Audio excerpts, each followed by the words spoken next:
Bueno, buenas tardes a todos, bienvenidos. Mi nombre es Marina Friedlander y hoy, martes 25 de agosto, siendo las 15, les doy la bienvenida desde Capital Federal. Muchas gracias por sumarse a esta charla que se llama Paradigma del Cuidado y que va a estar a cargo de Bernardo Toro. A lo largo de esta presentación que estamos a punto de ver, ustedes van a ir pudiendo enviar preguntas en la sección que ven a la derecha de sus pantallas y al finalizar la presentación les voy a pasar algunas de ellas al orador en base a la cantidad de preguntas que recibamos y al tiempo que tengamos y que dispongamos. Vamos a tratar de realizar todas esas preguntas que vayan llegando, por eso les recomiendo que las hagan durante el transcurso de la presentación. Recuerden que en el menú superior de la página principal hay una sección que se llama Asistentes, donde van a poder buscar a los oradores que estén registrados en el Congreso y a través de esa parte van a poder chatear e incluso también programar reuniones con ellos. No se olviden de pasar por el espacio de APRESID dentro del hall comercial. Ahí van a encontrar entrevistas en vivo con especialistas, información de los programas de la institución y contenido exclusivo para los asistentes. Para seguir todo lo que pasa en las redes, pueden utilizar el hashtag Congreso APRESID y no se van a perder nada. Y bueno, ahora sí, a continuación voy a presentar brevemente a Bernardo Toro. Él es responsable de país en la Fundación Avina Colombia, también es filósofo y doctor honoris causa de la Universidad Nacional de Cuyo en Mendoza. Bernardo, bienvenido y te escuchamos. Buenas tardes. ¿Me están ahí? Estoy bien, sí, bueno. Buenas tardes a todos, gracias por la invitación, es un honor hablar con ustedes. Bien, ¿por qué este tema sería una buena pregunta para APRESID? En este momento estamos viviendo dos situaciones, que es el COVID y la crisis climática. Es evidente que la crisis climática es un problema mucho más relevante que el COVID. El COVID va a pasar dentro de unos días, dentro de unos meses. Si no enfrentamos bien la crisis climática, el COVID va a ser una anécdota.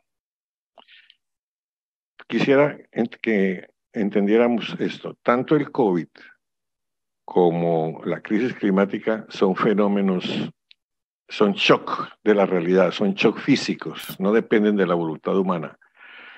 La crisis climática probablemente fue generada por el comportamiento, pero una vez que aparece es un problema de la realidad, o sea, es el cosmos y la realidad la que nos está afectando a través de su comportamiento.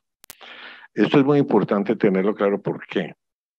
Porque generalmente nosotros en la sociedad creemos que las cosas dependen de ciclos o de voluntades políticas. O sea, si un presidente dice que el COVID no es nada, pues al COVID no le importa porque no depende de la voluntad de él.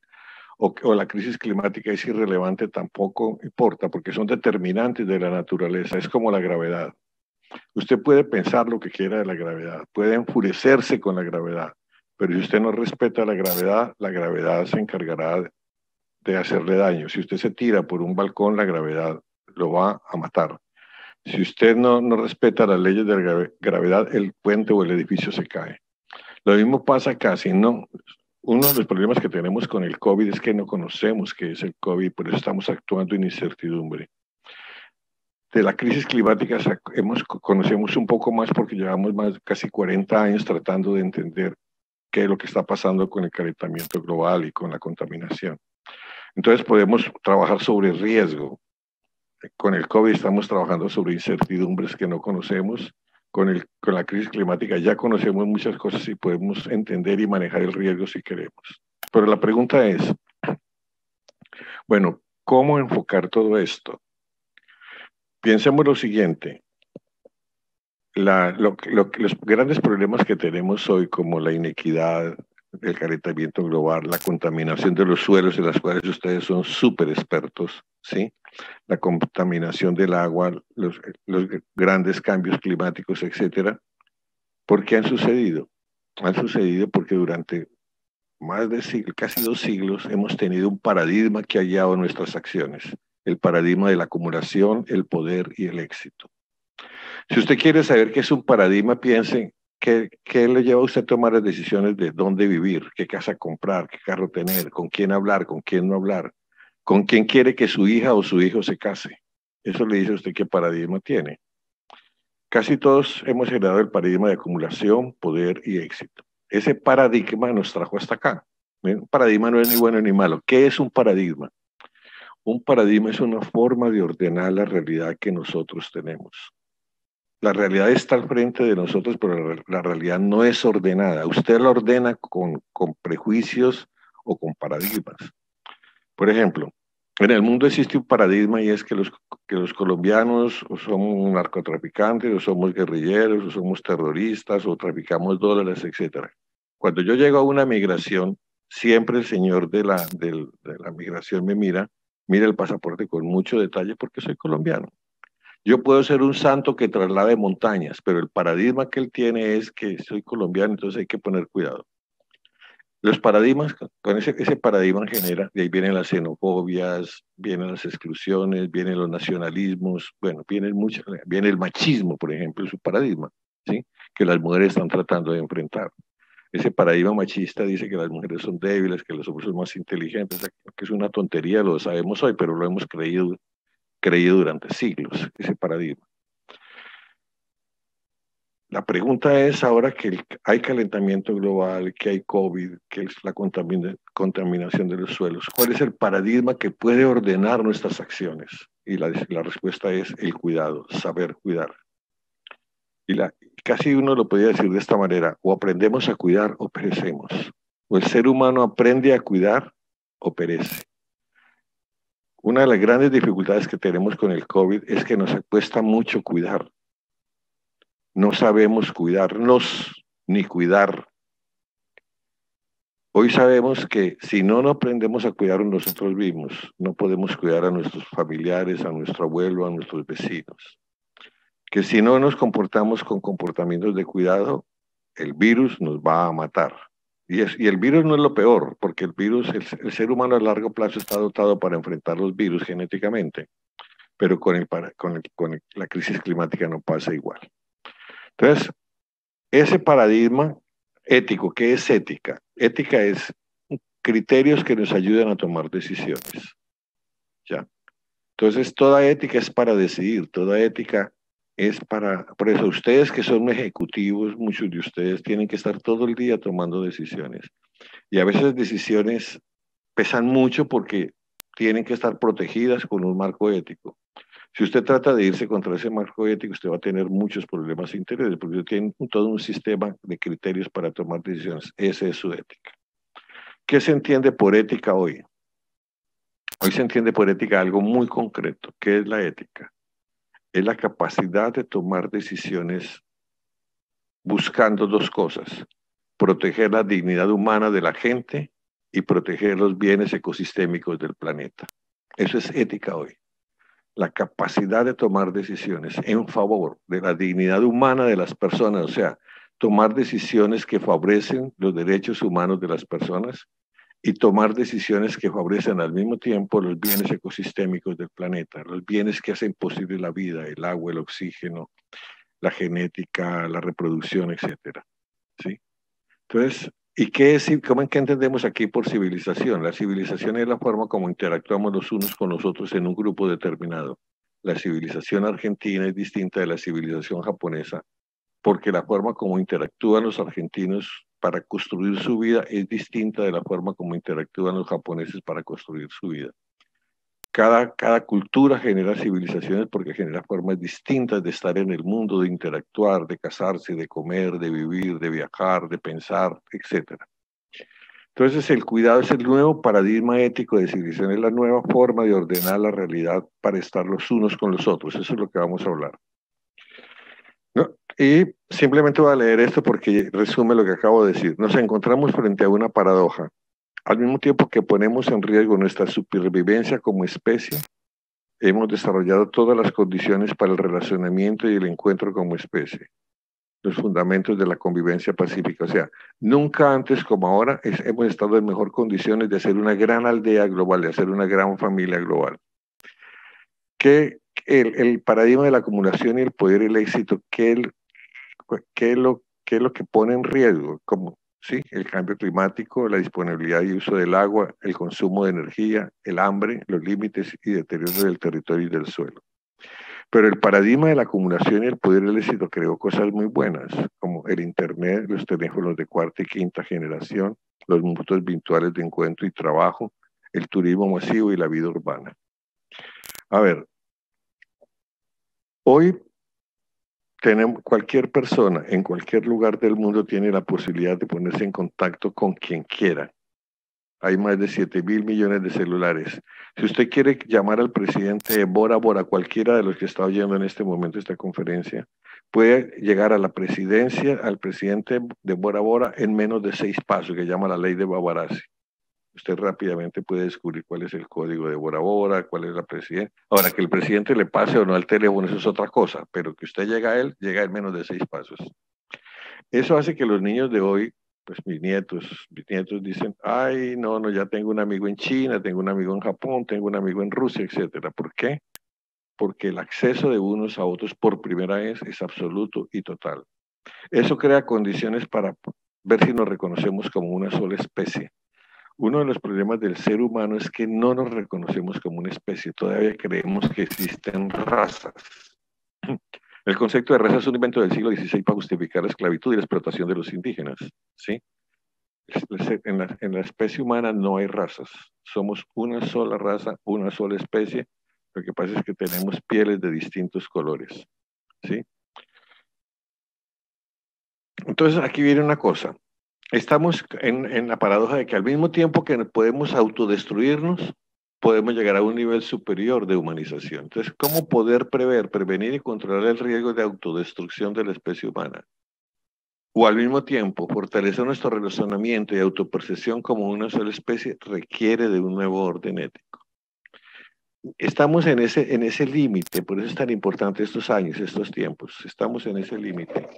Al mismo tiempo que podemos destruirnos, autodestruirnos, al mismo tiempo podemos relacionarnos y llegar a un nivel superior de relacionamiento como especie. Eso requiere que pensemos la ética de otra manera y ese nuevo orden ético es el cuidado. ¿Qué es el cuidado? El cuidado son un montón de valores que ustedes los tienen ahí en la pantalla. Vamos a hablar de esos valores del nuevo orden ético. Saber cuidar, saber hacer transacciones, ganar, la comensalidad, saber conversar, el respeto y la hospitalidad. Estos son los valores de la nueva vida, si ustedes lo quieren, del nuevo orden, de la nueva normalidad. Perdón. La nueva normalidad hoy es el cuidado. Saber cuidar, saber hacer transacciones, ganar, la comensalidad, o sea que todos, por la seguridad alimentaria, aprender a conversar, respetar y saber acogernos los unos a los otros. Si aprendemos esto, vamos a llegar a niveles superiores de civilización. Esta frase, si ustedes solo se acuerdan después de esta frase, se salvó la conferencia. El cuidado no es una opción. Aprendemos a cuidar o perecemos. Y esta, cuando amamos, cuidamos, y cuando cuidamos, amamos. Uno solo ama lo que cuida y cuida lo que ama. Y el título de esta conferencia es tomado de esta frase: el cuidado constituye la categoría central del nuevo paradigma de civilización que trata de emerger en todo el mundo. Yo les podría asegurar que en este momento puede haber más de 1000 conversaciones sobre cuidado en el mundo, en todas las culturas y espacios de la Tierra, en este segundo. ¿Por qué? Porque el cuidado tiene una característica que solo el cuidado tiene. El cuidado puede hacer dos cosas: prevenir los daños futuros y recuperar los daños pasados. Esa es una característica fundamental del cuidado. Bueno, entonces vamos a hablar de saber cuidar. El primer aprendizaje, ¿se acuerdan? Allá decía saber cuidar, el primer valor. Entonces vamos a hablar de eso.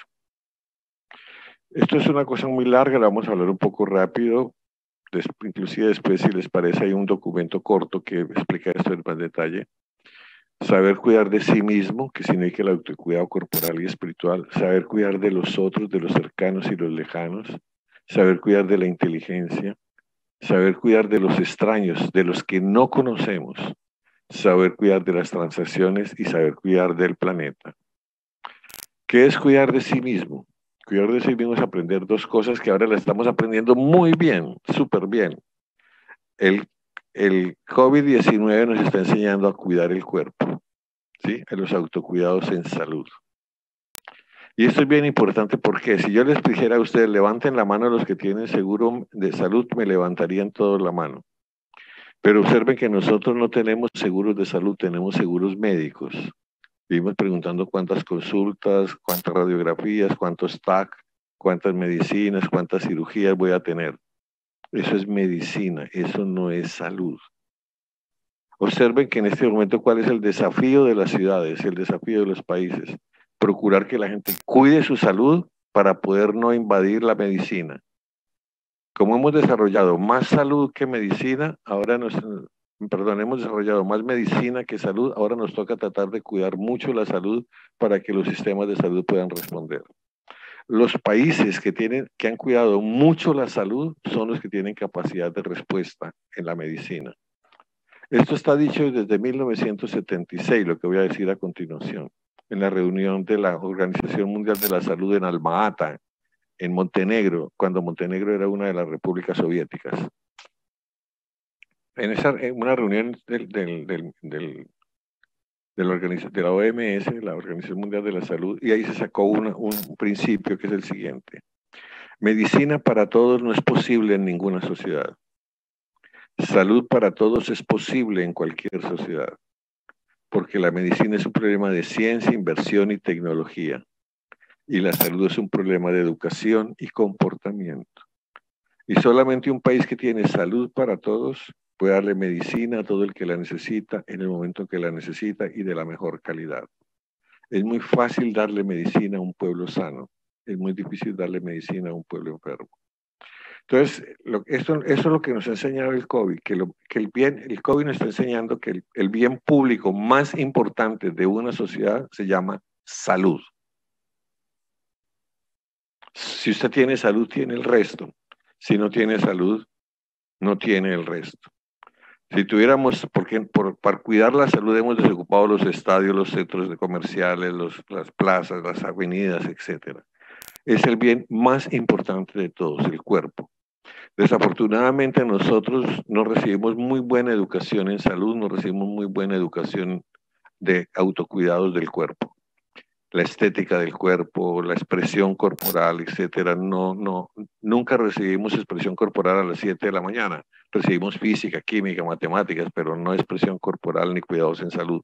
El bien más importante de todos los bienes que tenemos se llama la salud. Pero también tenemos que aprender a cuidar el espíritu. Hoy también sabemos con el COVID que el problema espiritual es bien importante. El problema espiritual básicamente es formar personas autónomas que saben quiénes son, qué quieren. Eso requiere desarrollar 3 cosas: autoconocimiento, autoestima y autorregulación. Desafortunadamente nuestra educación no nos forma en esas 3 cosas, en el autoconocimiento, en la autoestima y en la autorregulación. Ni en el conocimiento y control de los sentimientos aflictivos, la ira, la avaricia, los celos, la envidia, el morbo, ¿sí? Entonces, si queremos realmente llegar a que nuestras sociedades lleguen a un nivel superior de desarrollo humano, tenemos que comenzar a ver cómo logramos que a nivel de la educación, a nivel de la empresa, a nivel de las familias, desarrollamos el autoconocimiento, la autoestima y la autorregulación. Si no hay autoconocimiento, no hay autorregulación. Si yo no me conozco, no me puedo controlar. Si yo no me conozco, no me puedo poner límites. Y si yo no me conozco y no me puedo poner límites, no puedo valorarme a mí mismo. Pensemos lo siguiente, es una explicación larga, pero solo la autorregulación produce libertad. Si queremos fortalecer las democracias, si queremos fortalecer las empresas autorreguladas, si queremos fortalecer la creatividad y la innovación en nuestras empresas, tenemos que desarrollar estas 3 cosas: autoconocimiento, autoestima y autorregulación.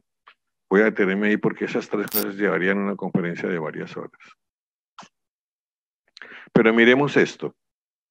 A nosotros nos formaron, el gran desafío de lo que acabo de decir es cómo pasamos de una cultura heterónoma a una cultura autónoma. Nosotros nos han formado a muchos en culturas heterónomas. ¿Qué quiere decir? En griego, hetero significa el otro, y nomos es como conducción, poder, comportamiento. Entonces, heteronomía quiere decir que uno se comporta de acuerdo como otro le dice. ¿Sí? Desde chiquito nosotros nos forman el comportamiento normado. Esto es lo correcto, esto es lo incorrecto. Esto es lo que usted tiene que hacer, esto es lo que no tiene que hacer, comportamiento normado. Eso hace que nuestra regulación sea externa. Toda regulación externa genera temor y dependencia. Y ese concepto de temor y dependencia genera el concepto de hacer bien o hacer mal, buscar la aprobación o la culpa, buscar el premio o el castigo, el bienestar o el dolor. ¿Sí? Jefe, hice mal, castígueme, pero no me despida. ¿Sí? Ese es el modelo que hemos sido formados. El otro modelo que un poco es más oriental, por ejemplo, un muchacho, para poner algún ejemplo, un niño tailandés entra cuando está en tercero de primaria, comienza a recibir a los 9 años clases de budismo. Esas clases van hasta los 14 años. Cuando llega a 14 años, el niño es adulto en términos budistas. Y a los 14 años decide los votos que van a guiar su vida.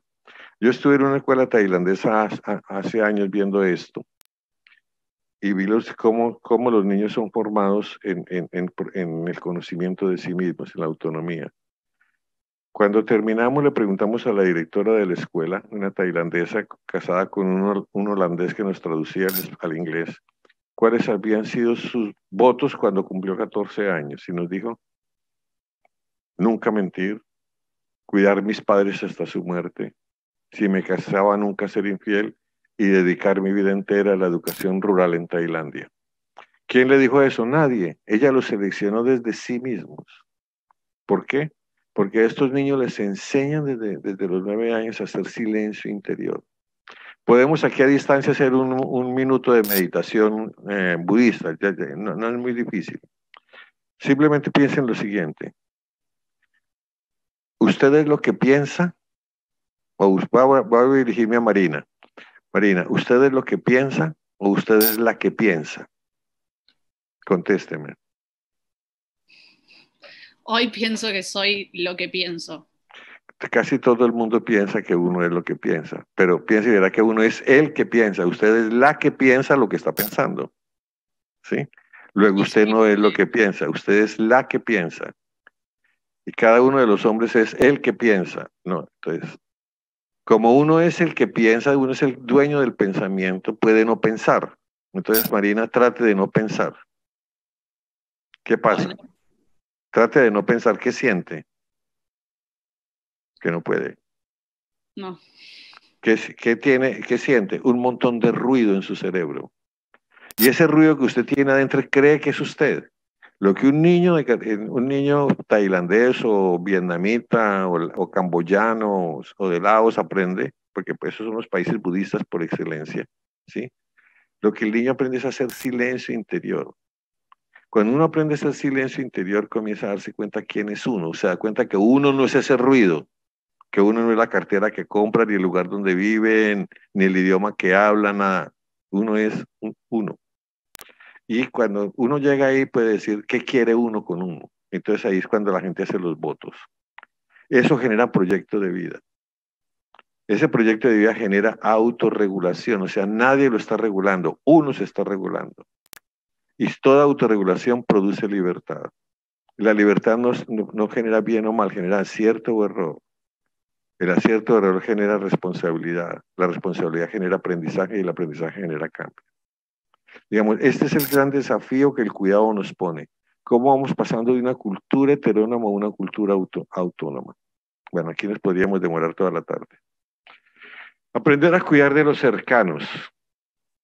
Básicamente es aprender a hacer vínculos emocionales, aprender a ser amigos. A ver, la madurez de una persona, su emoción, su vida de adulto va a depender mucho de cómo tuvo los vínculos emocionales. Hoy sabemos que el vínculo emocional es el regalo más importante que una familia le puede dar a un niño. Esa es la razón por la cual los países escandinavos dan 3 o 4 años de licencia de maternidad a las mamás. No es porque sean más inteligentes que nosotros, lo que pasa es que ellos ya hicieron las sumas y las restas y se dieron cuenta que si un niño crece con vínculos emocionales sanos, si logra hacer vínculos sanos con sus padres y sobre todo con su madre en los primeros años, ese niño va a ser altamente positivo, creativo, no se va a meter en deporte extremo, ni en sexo extremo, ni en droga extrema, va a ser muy sociable, difícilmente se va a deprimir y difícilmente se va a suicidar. Cuando los niños, aquí en Colombia, pues hay toda una organización que trabaja sobre eso que llama Fundación Apego, ¿sí? fundacionapego.org. Trabaja exactamente, o sea, ¿cuál es el problema en América Latina en los sectores populares? Que es muy difícil cuidar los vínculos emocionales porque las mamás, por ejemplo, esta fundación trabaja mucho con madres adolescentes que al mismo tiempo tienen que trabajar, que se sienten culpables, que no tienen tiempo. Entonces, la relación vincular madre-niño es muy frágil. Eso después se va a pagar con depresiones, con vicio, con droga, con sexo extremo, con suicidio. Y eso es muy caro para una sociedad. Por eso también, además del vínculo, hay que aprender que los niños aprendan a ser amigos. A ser amigos hay que enseñar. ¿Por qué? Porque nosotros vivimos en multifamiliares y los niños no estudian en sus propios barrios, estudian lejos de los lugares donde viven. Entonces tienen amigos de clase, compañeros de clase, pero no tienen amigos. Hay que aprender a ser amigos. Y hay que aprender a hacer relaciones de pareja estable, ¿sí? El 67% de los jóvenes de las grandes ciudades se juzgan que se sienten solos, que no tienen con quién relacionarse. Entonces, todo esto hay que aprenderlo, esto no es natural, todo esto hay que enseñarlo y el cuidado nos dice por dónde caminar. Aprender a cuidar de los lejanos, aprender a cuidar del vecino, del compañero de trabajo, etc. Básicamente lo que tenemos que aprender es a cuidar las organizaciones. Yo no sé cuántas personas trabajan en APRESI, pero imagínense que mañana se cerrara APRESI por alguna razón. ¿Cuánto dolor causaría ese cierre? ¿Cuántas familias quedarían con dolor? Una forma de cuidar a los otros, a los que trabajan con nosotros, es aprender a cuidar las organizaciones donde trabajamos y aprender a tener redes de apoyo social y profesional. O sea, tener red de amigos que me ayudan cuando me echan del trabajo, cuando me declaro una enfermedad, cuando pierdo un hijo, cuando me separo o me divorcio, ¿sí? Aprender a tener redes de apoyo social, o sea, asociación, bueno, como APRESI es una red de apoyo social, son presidentes que se apoyan entre sí, y redes de apoyo profesional. Si uno es físico, yo estudié física, cuando uno es físico y necesita resolver un problema, entonces llama a otro físico y le dice, tú conoces, dame el link de las ecuaciones de fulano de tal. Entonces, en un segundo le ayudan a uno a resolver problemas muy grandes. Y lo otro, desarrollar la organización, que en eso ustedes los argentinos lo hacen bastante bien. Aprender a cuidar de la inteligencia. O sea, aprender a pasar de la inteligencia guerrera a la inteligencia altruista. A nosotros nos formaron en la inteligencia guerrera, todos los que tengan mi edad. No se hagan ilusiones, yo tengo 75 años. Entonces, a toda mi generación, yo diría que prácticamente hasta a finales del siglo pasado, todos fuimos formados en inteligencia guerrera. La inteligencia es para dominar, es un bien personal, privado e interno, ¿sí? Se localiza en el cerebro y se manifiesta sacando excelentes notas, excelentes pruebas. Todo el mundo quiere ser el más inteligente, ¿sí? Las familias pagan un montón de dinero poniendo a sus hijos donde les dicen aquí solamente estudian niños muy inteligentes. Desilusionense, la inteligencia es el bien mejor distribuido que hay en el planeta. En todas partes hay gente muy inteligente, gente inteligente y gente menos inteligente. No compren el cuento del más inteligente. Eso, todo lo que sabemos tenemos que aprenderlo. Uno lo aprende más rápido, otro lo aprende más despacio. Lo que decía Bill Gates a sus amigos, no le haga bullying a los nerds. Ellos les toca aprender despacio, pero probablemente van a ser sus jefes, ¿sí? Entonces, ese es el problema. Tenemos que volver la inteligencia un bien colectivo. Tenemos que pasar de la inteligencia guerrera a la inteligencia altruista. ¿Qué es la inteligencia altruista? Es la inteligencia que es capaz de plantearse los problemas fundamentales. ¿Quién soy yo? Sí, lo que veíamos antes, el autoconocimiento. ¿Cuál es mi tiempo? ¿Qué significa ahora vivir en época de pandemia y de crisis climática? ¿Y quién me va a acompañar? Casarse es muy fácil. encontrar compañía para la vida es el secreto. Desarrollar la capacidad de aprender a buscar ayuda, ¿sí? ¿Con quién estar para desafiar la soledad? ¿A quién preguntarle? ¿A quién me ayuda? ¿A quién puedo ayudar? Hoy se sabe que los líderes se caracterizan por un solo comportamiento. Saben dar ayuda y saben pedir ayuda. Y con esos dos elementos saben desafiar su propia soledad cuando están dirigiendo algo. Porque todos ustedes y yo lo sabemos, el problema de dirigir algo muy grande es la soledad, ¿sí? Y aprender a desarrollar la responsabilidad política, social y cultural con la inteligencia, ¿sí? ¿Quién necesita gratitud? ¿Quién necesita bondad? ¿Quién necesita ayuda, consuelo, comprensión y solidaridad? Y aprender a cuidar de los extraños. ¿Cómo cuidar del niño de Jujuy? ¿Cómo ustedes que están en Buenos Aires o que están en Córdoba? ¿Cómo cuidar del niño que ustedes nunca van a conocer, el niño que está en Jujuy? La única manera de cuidar a los extraños es cuidando los bienes públicos. Entiendan lo siguiente, solo la igualdad no es posible ni siquiera es conveniente, pero la equidad sí es posible. Y la equidad de una sociedad no depende del dinero, depende de la cantidad y calidad de bienes públicos que esa sociedad tenga. A ver, permítanme, les pongo un ejemplo que es la parte más fácil. Imaginen ustedes que Buenos Aires tiene un buen acueducto. Yo siempre pongo el ejemplo de Bogotá porque Bogotá tiene prestigio de tener uno de los mejores acueductos públicos de América Latina. Porque los lagos que lo alimentan está a menos de 6 kilómetros de distancia. El agua de Bogotá llega al procesamiento casi pura. Esa agua llega de igual calidad al señor más rico de Bogotá, Luis Carlos Sarmiento, y el migrante que acaba de llegar a Venezuela a un barrio popular. Esa agua es exactamente de la misma calidad, se los puedo garantizar, en toda la ciudad. Entonces esa agua es un bien público. Entonces yo puedo estar seguro que el agua que llega a mi casa en Bogotá es de igual calidad del agua que le llega a la persona más humilde de Bogotá. O sea, hay equidad en el agua. Puedo asegurar que el extraño está siendo cuidado en el agua. Pero no puedo decir lo mismo en educación, que es un bien público también. En nuestros países hemos aceptado que existan 2 o 3 sistemas educativos. Que los hijos de nosotros se educan de una manera y los hijos de los otros se educan de otra manera. Permítame con esta imagen. ¿Dónde creen ustedes que estudia el hijo del dueño o del presidente de la empresa Volvo en Estocolmo? Les puedo garantizar que estudia en la escuela del barrio. ¿Dónde estudia el hijo del señor que vende pescado en el barrio donde vive el presidente de la Volvo?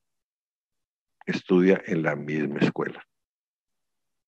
Entonces, el bien público llamado educación es de igual calidad para el hijo del presidente de la Volvo y para el hijo del señor que vende pescado en el barrio donde vive el presidente de la Volvo. Ellos, el hijo del presidente y el hijo del que vende pescado, se van a hacer amigos. Van a hacer pilatunas de la misma manera, van a ir detrás de las muchachas, etc. ¿Sí? Cuando salgan, terminen la secundaria, van a ir a las mismas universidades, montan en los mismos trenes, en los mismos buses, van al mismo servicio, a los mismos servicios de salud. O sea, el señor de la Volvo sabe que su hijo y el hijo del que no conoce, el que vende pescado o portero, están recibiendo los mismos bienes. ¿Por qué? Porque los bienes públicos son de igual calidad y de igual abundancia para todos. Entonces, los bienes públicos la calidad de los bienes públicos nos permiten que siempre podamos cuidar a los que no conocemos. Por eso, mientras más cuidemos los bienes públicos, estamos cuidando a los extraños. Los grandes problemas de América Latina es que nuestros bienes públicos no son de igual calidad para todos. La educación es de diferente calidad para unos y para otros, el transporte, la salud, etc. Estamos avanzando en esa dirección, pero la educación definitivamente se está convirtiendo en un bien corporativo. Educación de una calidad para unos y otra calidad para otros. Cuando un bien no es de igual calidad para todos, se convierte en un bien corporativo. O sea, el que tiene más poder o más plata tiene lo mejor y el otro no tiene derecho a eso. Eso es lo que hace, digamos, los países escandinavos, su gran valor es que defienden los bienes públicos sobre todas las cosas. Lo importante es que todos podamos disfrutar de los bienes públicos de igual calidad. Ese es el gran desafío del cuidado. Saber cuidar del planeta, ustedes lo saben. Primero, volvernos austeros. Yo siempre digo que la austeridad va a ser el valor fundamental de la vida y de la expresión social en el inmediato futuro. O sea, el futuro es tremendamente elegante. Una característica de la elegancia es la austeridad. ¿Sí? El narcotráfico, por ejemplo, que es todo bochornoso, es horrible, ¿no? Entonces, un montón de cadenas de oro y de chécheres y no sé qué cosas, porque no conoce la austeridad. Aprender a reusar las cosas, aprender a reducir el consumo, aprender a reciclar, aprender a reparar. Y lo más importante, entender que somos parte de una biosfera. Voy a ponerles un ejemplo. Ustedes manejan mucho el agua. Discuten mucho sobre el agua, pero piensen que el agua, y ustedes lo tienen clarísimo, por la siembra directa y porque manejan el suelo. Muchas veces se habla de los derechos humanos del agua. El agua es un derecho ecosistémico, porque los animales necesitan agua, las plantas necesitan agua y nosotros necesitamos agua. Pero vamos a lograr hacer una política acertada de agua para todos los seres vivos. Y aquí viene una de las grandes discusiones que aquí no solamente la voy a anunciar. Una de las grandes discusiones inmediatas de los seres humanos como especie humana es cómo vamos a ponernos de acuerdo para manejar los bienes ecosistémicos, el espacio físico. Tenemos que manejar el espacio, o sea, no puede ser que una persona sea dueña de una isla de millones de kilómetros cuadrados. No puede ser que una persona para vivir necesite 7.000 hectáreas de tierra para poner su casa. O sea, los grandes desafíos es cómo vamos a manejar el espacio, cómo vamos a manejar el agua entre todos para que alcance para todos, cómo vamos a manejar los sistemas de reproducción, cómo vamos a proteger la fecundidad del suelo, cómo vamos a manejar los bienes que necesitamos de orden extractivo, los minerales, etc. Esos bienes que hacen posible la vida en el planeta, para nosotros y para otros seres vivos, que ninguno de ustedes produjo el agua, ninguno de ustedes tenga la plata que tenga, usted no puede producir agua, usted no puede producir agua, usted no puede producir genética, usted no puede producir reproducción como tal. Tenga la plata usted que tenga, el poder que tenga. Todos esos bienes pertenecen a la biosfera, a las especies vivas del planeta. Esto es como llegar a un ascensor. Cuando usted llega a un ascensor no hay reglas. Simplemente usted llega, pero todos nos vamos acomodando en el ascensor para distribuir adecuadamente ese espacio. Si alguien llega y pisa el ascensor y del ascensor timbra, la persona se retira. O sea, y esto no se resuelve simplemente con tecnología, esto es un problema de conciencia, de forma de ver el mundo. Esta es una discusión que ya está planteada desde 1968, pero simplemente la anuncio porque ustedes la van a vivir y les toca vivirla. Aprender a hacer transacciones, ganar, que es el segundo punto de lo que tenemos que hacer. Bien, esos tres señores que están ahí, Ronald Koch, Douglas North y John Nash, los tres son premios Nobel de Economía. Como yo no soy economista, los traigo siempre como los santos protectores para poder decir lo que voy a decir. Ronald Koch se gana el premio Nobel de Economía porque respondió a una pregunta. ¿Por qué unas empresas son exitosas y las otras no? Y otras no. Y él responde esa pregunta. Lo que hace exitosa una empresa no es ni el capital, ni la tecnología, ni la junta directiva, ni sus nichos de mercado, etcétera. Lo que hace exitosa una empresa son el tipo de contratos que hace. Nada más. ¿Qué hace exitosa un padre de familia? El tipo de contratos sociales y emocionales que hace. Siempre el liderazgo significa qué tipo de contrato se hace. Douglas North viene después. Inclusive Koch no escribió casi todos sus obras, sus trabajos escritos son artículos, no escribió libros ni nada. Douglas North escribió un libro que es muy famoso, sí, que llama instituciones y transacciones, y él dice, ok, yo ya sé qué es, estoy de acuerdo pero ahora explícame lo siguiente. Hay unas empresas que desaparecen, pero hay un montón de empresas que no desaparecen, pero la pregunta es, ¿por qué una les va mejor que otras, aún sin desaparecer? porque a unas haciendas les va mejor que a otras, porque a unas tiendas les va mejor que a otras, vendiendo lo mismo, las mismas marcas en la misma calle. Él dice lo siguiente: el éxito de una organización depende del número y calidad de transacciones que esa organización haga.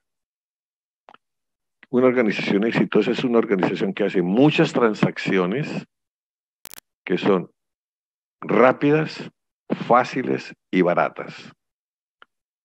Cuando una organización aprende a hacer muchas transacciones que son fáciles de hacer, son rápidas de hacer y son de bajo costo, aumenta su riqueza. Si las transacciones que la organización hace son lentas, difíciles y de alto costo, esa empresa disminuye la riqueza. Muy bien. Llega el señor Nash en los años 90. Ya Nash no es economista, es matemático. Ya murió hace 3 años. Es el de La mente brillante, la película. Entonces él está buscando en Princeton una tesis, buscando con qué hacer la tesis de doctorado, que es bien difícil en matemáticas, encontrar tema. Y se pone a mirar las ecuaciones de la econometría y llega a la conclusión que las ecuaciones están mal planteadas. Entonces él dice, ok, lo que hace la diferencia son los contratos. Lo que hace la diferencia son los contratos que facilitan las transacciones. Pero respóndame en una pregunta. ¿Por qué en el siglo que hemos generado más riqueza que nunca, hemos aumentado más inequidad que nunca? Y a él le dan el premio Nobel por eso. Dice, señoras y señores, las transacciones económicas están montadas en modelos ganar-perder. Las transacciones ganar-perder tienen una característica, que acumulan mucha riqueza en un lugar y distribuyen mucha inequidad en otros lugares. Y mientras más transacciones ganar-perder haya, más acumulación de riqueza en pocas manos va a haber y más inequidad va a crecer en la sociedad. Y entonces él comienza a trabajar modelos matemáticos que se llaman los óptimos de Nash para llegar a la conclusión de cómo solo las transacciones ganar-ganar pueden en una sociedad aumentar su riqueza y aumentar la equidad. El gran desafío que nos plantea el cuidado es cómo generar una economía donde todas las transacciones, cómo generar una emocionalidad, cómo generar una política, cómo generar una sociedad donde todas las transacciones sean ganar-ganar a nivel emocional, a nivel económico, a nivel político, a nivel social, a nivel cultural y a nivel espiritual y a nivel emocional. Seguimos. Para poder explicar esto un poquito, miremos esto. Voy a mirar la hora. Ya casi me quedan como 5 minutos. Sí, Bernardo, perdón que te interrumpa. Vamos a tener que ir cerrando. Sí, aquí con esto cierro. A ver, la realidad de una sociedad no son los edificios. Ustedes ya lo vieron en Buenos Aires, lo hemos visto en todas las ciudades. La realidad de una sociedad no son los centros comerciales, no son los estadios, no son las avenidas, no son los teatros, no son los bares, no son las cantinas. La realidad de una sociedad son las transacciones, los intercambios. Cuando no hay transacciones, todo pierde valor. Todo, absolutamente todo pierde valor. El fútbol pierde valor, el teatro pierde valor porque no hay transacciones. Nosotros construimos las realidades con intercambios, con transacciones. Y esos intercambios son de 6 tipos. Intercambios económicos, cuando intercambiamos bienes y servicios. Intercambios políticos, cuando transamos, negociamos y articulamos intereses personales y colectivos. La política no es la ciencia del poder. La política es la ciencia de articular intereses, de crear convergencia de intereses. Cuando ustedes todos los de APRESID logran poner cada uno con todos los intereses en una sola dirección, aunque no estén de acuerdo en los intereses con nosotros, pero el que tiene la maquinaria están de acuerdo en ir en una dirección con el que tiene la tierra, con el que tiene las semillas. Cuando hay convergencia de intereses, hay cambio. Si no hay convergencia de intereses, no es posible hacer cambio. Transacciones sociales, intercambiamos roles, estatus y reconocimientos. Usted es el doctor, usted es el presidente, usted es el sacerdote, usted es el ingeniero, etc. Transacciones emocionales, intercambiamos sentimientos y sentires. Te amo, no te amo. Cultural, intercambiamos modos de ver el mundo y estar en el mundo. La forma como ve la tierra un mapuche no tiene nada que ver con la tierra, la forma como ve la tierra un tipo de Buenos Aires. y transacciones espirituales, cuando trabajamos por evitar o disminuir el dolor en los otros, compasión activa. Cuando logramos que todas esas transacciones económicas, políticas, sociales, culturales, espirituales sean transacciones ganar-ganar, eso es cuidar. Cuando esas transacciones son ganar-perder, estamos lejos estamos en las transacciones de acumulación, poder y éxito. A mí me preguntan, digan una palabra que es el cuidado. El cuidado es aprender a hacer transacciones ganar-ganar al nivel económico, político, social, emocional, cultural y espiritual. Gracias. Gracias, Bernardo. Nos quedamos sin tiempo para las preguntas, pero pueden contactarlo por la plataforma. Muchísimas gracias. Ya nos tenemos que ir. Nos tenemos que ir, sí, nos quedamos sin tiempo. Bueno. Muchísimas gracias, fue una charla muy interesante. En lo personal me dejó reflexionando mucho. Bueno. Muchas gracias. Yo me salgo aquí. Buena tarde para todos. Gracias por la atención. Gracias.